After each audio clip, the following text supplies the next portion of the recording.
अस्सलाम वालेकुम नाज़रीन, हाईटेक न्यूज़ की खबरनामे में आपका खैर मकदम है। मैं हूं नेहा खान। नजर डालते हैं आज की अहम खबरों पर। आसाम में भारत जोड़ो न्याय यात्रा के दौरान जयराम रमेश की गाड़ी पर हमला, कांग्रेस ने बीजेपी पर इल्जाम लगाया। कांग्रेस की भारत जोड़ो न्याय यात्रा आसाम पहुंच गई है। आसाम पहुंचने के बाद कांग्रेस लीडर राहुल गांधी मुसलसिल वजीर आला हेमंत बिस्वा शर्मा को निशाना बना रहे हैं। उधर आसाम में कांग्रेस लीडर जयराम रमेश ने एक बड़ा इल्जाम लगाया। उन्होंने कहा कि उनकी गाड़ी को रोककर हमला किया गया। उन्होंने इसके लिए बीजेपी कारकुनों पर इल्जाम लगाया।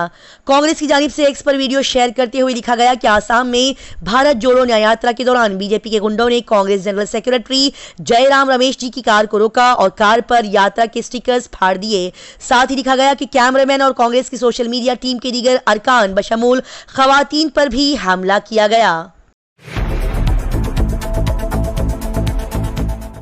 आज राम मंदिर की तकद्दुस से पहले अयोध्या के मुसलमानों की क्या फिक्र है। आज उत्तर प्रदेश के अयोध्या में मंदिर के आसपास रहने वाले मुस्लिम कम्युनिटी के लोगों में बेचैनी बढ़ती जा रही है। आज 22 जनवरी को होने वाले राम मंदिर प्राण प्रतिष्ठा प्रोग्राम में न सिर्फ वजीर आजम और सदर मुमलिकत शिरकत करेंगे, बल्कि उनके अलावा कई रियासतों के वज़ीर आला, सीनियर लीडरान, पार्टी कारकुनान और दीगर बड़ी तादाद में लोग शिरकत करेंगे। बता दिया जाए कि अयोध्या राम जन्मभूमि पुलिस स्टेशन के अंदर आने वाले दौरही कवान इलाके के वहीद कुरैशी ने बताया कि हमें नहीं मालूम कि बाहर के लोग क्या सोच रहे हैं या मनसूबाबंदी कर रहे हैं। इंतजामिया ने हमें यकीन दिलाया है कि कोई गैर मुतवक्को वाक़या नहीं होगा, लेकिन लाखों लोगों में से कुछ अनासर के गलत इरादे हो सकते हैं। बता दिया जाए कि उन्होंने आगे कहा कि हमारा खानदान 1990 और 1952 में अयोध्या में होने वाले फिरका वाराना फसादात का गवाह रहा है। साथ ही ये भी बता दिया जाए कि उत्तर प्रदेश हुकूमत की तरफ से अमन और सलामती की बार बार यकीन दहानियों के बावजूद अयोध्या में कई मुस्लिम खानदान ऐसे हैं जो आज 22 जनवरी को होने वाले प्रोग्राम को लेकर काफी परेशान हैं। T20 वर्ल्ड कप के लिए हिंदुस्तान के 5 बल्लेबाजों का ऐलान। शुभमन गिल और केएल राहुल बाहर हो गए। हिंदुस्तानी क्रिकेट टीम हाल ही में अफगानिस्तान की टीम के साथ 3 T20 मैचों की सीरीज खेलकर वापस आ रही है और अब इसे इंग्लैंड की टीम के साथ 5 टेस्ट मैचों की सीरीज खेलनी है, जिसके लिए बीसीसीआई ने टीम का ऐलान बहुत पहले कर दिया था। बता दिया जाए कि इस सीरीज को लेकर शायकीन में एक अलग ही जोशो खरोश देखा जा रहा है, क्योंकि दोनों टीमों के दरमियान एक हाई वोल्टेज मैच होगा। लेकिन इसी दौरान बोर्ड ने T20 वर्ल्ड कप 2024 के लिए टीम का इंतखाब कर लिया है और इसमें 5 बल्लेबाजों को ही मौका दिया जा रहा है। अगर स्मृति ईरानी मदीना जा सकती है तो मैं भी राम मंदिर के तक़द्दुस की तक़रीब में जा सकता हूँ, क़ारी अबरार जमाल ने कहा। जी हाँ, जमीयत हिमायतुल इस्लाम के कौमी सदर क़ारी अबरार जमाल राम मंदिर की तक़द्दुस की तक़रीब में जाएंगे। उन्होंने कहा कि राम मंदिर ट्रस्ट ने उन्हें ऑनलाइन दावतनामा भेजा है। बता दिया जाए कि मुल्क के 4-5 मुसलमानों को दावतनामे भेजे गए हैं, जिनमें वो भी शामिल हैं। इस हफ्ते को उन्होंने सहारनपुर में मंदिर के प्रोग्राम के लिए मदऊ करने के लिए ट्रस्ट का शुक्रिया अदा किया और उन्हें मुबारकबाद भी दी। लिहाजा कारी सहारनपुर में मीडिया के सवालात का जवाब देते हुए उन्होंने कहा कि वो इस प्रोग्राम में जरूर जाएंगे। अगर स्मृति ईरानी मदीना जा सकती है तो मैं भी अयोध्या जा सकता हूँ। रूस जाने वाला एक तैयारा अफगानिस्तान में गिरकर तबाह हो गया, जिसमें 6 मुसाफिर सवार थे। जारी इत्तलात के मुताबिक निजी तैयारा जिसमें 6 अफराद सवार थे अफगानिस्तान के दौर अख्तादा देही इलाके में गिरकर तबाह हो गया। यह तैयारा हिंदुस्तान के गया शहर से उज़्बेकिस्तान के ताशकंद के रास्ते मॉस्को के ज़ोकोवस्की बैनुल-अक़वामी हवाई अड्डे के चार्टर एम्बुलेंस की तैयारी के तौर पर रवाना किया गया था। लिहाजा उनका कहना है कि तैयारे का रडार से राब्ता टूट गया था। रूसी हकाम ने बताया कि तैयारा एथलेटिक ग्रुप LLC का था। ताहम तालिबान ने एक अलग बयान में तैयारे को मराकश की एक कंपनी का बताया। बता दिया जाए कि 2021 में तालिबान के अफगानिस्तान में इक़्तिदार संभालने के बाद से वहां बैनुल-अक़वामी परवाज़ों के ऑपरेशन से गुरेज किया जा रहा है। सहाफ़ी एनी अमृता ने इलेक्शन लड़ने का ऐलान कर दिया। शायद अब तब्दीली आ सकती है। जी हां, जमशेदपुर में मुनक्किदा प्रेस कॉन्फ्रेंस में सीनियर सहाफ़ी एनी अमृता ने जमशेदपुर वेस्ट असेंबली से इलेक्शन लड़ने का ऐलान कर दिया है। ताहम उन्होंने किसी पार्टी से बातचीत नहीं की और फिलहाल वो आज़ाद उम्मीदवार के तौर पर इंतखाबी जंग में कूदने की तैयारी कर रही है। बता दिया जाए कि असेंबली इंतखाबात में अभी कई महीने बाकी हैं और इससे पहले लोकसभा इंतखाबात होने वाले हैं। ऐसे में आईनी अमृता के इस ऐलान से जमशेदपुर की सियासत में न सिर्फ दिलचस्पी बल्कि कुछ नया भी नजर आ रहा है। एक तवील अरसे से कुछ नामों के गिर्द घूमने वाला मंजर नामायाब शामिल किया जा रहा है। जयशंकर ने अक़वाम मुत्तहिदा में इस्लाहात का मुतालबा किया और कहा कि दुनिया अदम मसावात की नई शक्लों से लड़ रही है। जी हाँ, वज़ीर ख़ारिजा एस जयशंकर ने इस जुमा को अक़वाम मुत्तहिदा में इस्लाहात पर जोर दिया और कसीर क़ुतबी दुनिया पर जोर दिया और कहा कि दुनिया अदम मसावात और तसल्लुत की नई शक्लों से दो चार हो रही है।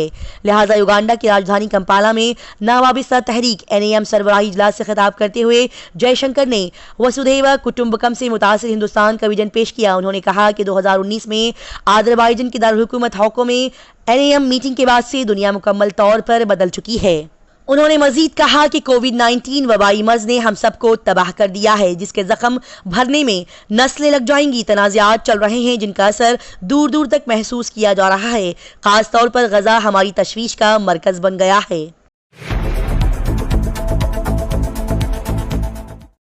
मेरे नाम में शिवा है। कर्नाटक के नायब वज़ीर आला ने आज 22 जनवरी को छुट्टी के बयान पर बीजेपी पर हमला किया। जी हां, कर्नाटक के नायब वज़ीर आला DK शिव कुमार ने अयोध्या राम मंदिर में प्राण प्रतिष्ठा की तकरीब के लिए आज 22 जनवरी को आम तातील के तौर पर ऐलान न करने की अपनी हुकूमत के फैसले का दिफा किया है। उन्होंने मजीद कहा कि वो अपनी अकीदत या मजहब को फरोग नहीं देंगे। नायब वज़ीर आला के मुताबिक कर्नाटक हुकूमत ने कहा है कि हमारी अकीदत, हमारी इज्जत, हमारे मजहब, हम उसे फरोग नहीं देंगे। ये हमसे किसी ने नहीं पूछा, लेकिन हमारे वजीर मंदिरों में जाकर पूजा कर रहे हैं। DK शिव कुमार ने मजीद कहा कि सिद्धरामैया के नाम में राम है और मेरे नाम में शिवा है। किसी को हमें सिखाने या दबाव डालने की ज़रूरत नहीं है। हम अपना फ़र्ज़ अदा करेंगे और बीजेपी कर्नाटक हुकूमत पर 22 जनवरी को रियासत में आम तातील के तौर पर ऐलान न करने पर उन्हें निशाना बना रही है। यरगमाली खानदानों का नेतन्याहू के घर के बाहर कड़ा एहतजाज। जी हाँ, गजा में हमास के हाथों यरगमाल बनाए गए लोगों के लवाहिकीन ने इस हफ्ते के दिन इसराइली वज़ीर आज़म बेंजामिन नेतन्याहू के घर के बाहर कड़ा एहतजाज करते हुए गजा में जंग जारी रहने के बाद 100 से ज़ायद कैदियों को रिहा करने में उनकी हुकूमत की जानिब से पेशरफ्त न होने पर मायूसी का इजहार किया। बता दिया जाए कि यरगमालियों के खानदानों की नुमाइंदगी करने वाले ग्रुप ने बताया कि वो 105 दिन की भीख और अब हुकूमत से क़यादत यरगमालियों को ज़ाहिर करने और आज़ाद करने के लिए जुराअतमंदाना अक़दाम उठाने का मुतालबा कर रहे हैं। इसी के साथ ही इसराइल की जंगी काबीना का रुकन उनकी रिहाई को यकीनी बनाने के लिए जंग बंदी का मुतालबा कर रहे हैं। लिहाजा यरगमाली खानदान 100 से ज़ायद कैदियों को रिहा करने में उनकी हुकूमत की जानिब से पेशरफ्त न होने पर मायूसी का इजहार कर रहे हैं। तमिलनाडु में राम मंदिर प्राण प्रतिष्ठा के लाइव टेलीकास्ट पर पाबंदी। बीजेपी ने कहा कि मंदिरों को धमकी, पूजा और खुसूसी प्रसाद पर भी पाबंदी आयद कर दी गई। बता दिया जाए कि लोगों को भजन मुनक्किद करने, गरीबों को खाना खिलाने, मिठाइयाँ तकसीम करने और जश्न मनाने से रोका और डराया जा रहा है, जबकि वो सिर्फ अयोध्या में राम मंदिर प्राण प्रतिष्ठा की तकरीब में वज़ीर आज़म नरेंद्र मोदी को देखना चाहते हैं। बता दिया जाए कि तमिलनाडु में आज 22 जनवरी को होने वाले अयोध्या राम मंदिर की तकरीबात की बराह रास्त नशरियात पर पाबंदी लगा दी गई है। बता दिया जाए कि वजीर खजाना निर्मला सीतारमन ने इतवार के दिन इस बारे में ट्वीट करके DM की हुकूमत पर हमला किया। ताहम हुकूमत की जानिब से अभी तक इस हवाले से कोई बयान सामने नहीं आया। बता दिया जाए कि पुलिस निजी तौर पर चलने वाले मंदिरों को भी तकरीबात मुनक्किद करने से रोक रही है। वो मुतज़मीन को धमकी दे रही है कि वो पंडाल को गिरा देंगे। लोकसभा इंतखाबात से पहले चिराग पासवान का मास्टर स्ट्रोक, वो इस तजुर्बेकार खातून लीडर को पार्टी में शामिल करेंगे। LJP रामविलास की तरफ से इतवार को मोतीपुर विद्वैत मैदान में एक मीटिंग का एहतमाम किया गया। विनीता विजय पार्टी के कौमी सदर चिराग पासवान की मौजूदगी में अपने हामियों के साथ LJP में शामिल होने वाली है। बता दिया जाए कि पार्टी के रियासती नायब सदर प्रोग्राम इंचार्ज अशरफ अंसारी ने एक होटल में मुनक्किदा प्रेस कॉन्फ्रेंस में मज़कूरा मालूमात दी है। उन्होंने कहा कि पार्टी आइंदा लोकसभा इंतखाबात में अपनी ताकत का एहसास दिलाएगी। आपको बताते हुए चले कि विनीता विजय कांग्रेस की मजबूत लीडर रही है। वो साबिक वजीर रघुनाथ पांडे की बहू भी है। विनीता पांडे 2009 में लोकसभा का इलेक्शन भी लड़ चुकी है। 2010 में कांग्रेस ने उन्हें बिहार महिला कांग्रेस का रियासती सदर मुकर्रर किया था और 2015 में उन्हें कांग्रेस ने पार्टी की जमीन पर कब्जा करने के इल्जाम में 6 साल के लिए निकाल भी दिया था। लखनऊ में 56 चार्टर तैयारों की लैंडिंग और टेक ऑफ की मंजूरी। 5 रियासतों के 15 हवाई अड्डों पर पार्किंग के इंतजामात। जी हां, अयोध्या में आज 22 जनवरी को होने वाले रामलला के तक़द्दुस की तक़रीब के लिए ज़मीन व आसमान तक जोशो खरोश मौजूद है। बहुत ही खास मेहमानों की बड़ी तादाद की आमद के पेश नज़र 1000 किलोमीटर के दायरे में 5 रियासतों के 15 हवाई अड्डों पर हवाई जहाज़ की पार्किंग के इंतजामात किए गए हैं।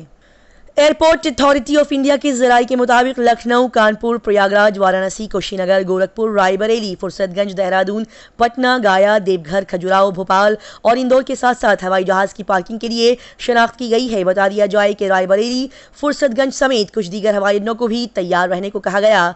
अयोध्या के महर्षि वाल्मीकि हवाई अड्डे पर 48 तैयारे उतरने के इंतजाम किए गए हैं। बता दिया जाए कि वजीर आजम नरेंद्र मोदी के लिए एक स्लॉट रिजर्व करने की हैसियत से यहां पर सिर्फ 3 चार्टर तैयारों की पार्किंग मुमकिन है। इसी के साथ हाईटेक न्यूज खबरनामा इख्तिताम को पहुंचता है। अल्लाह हाफिज।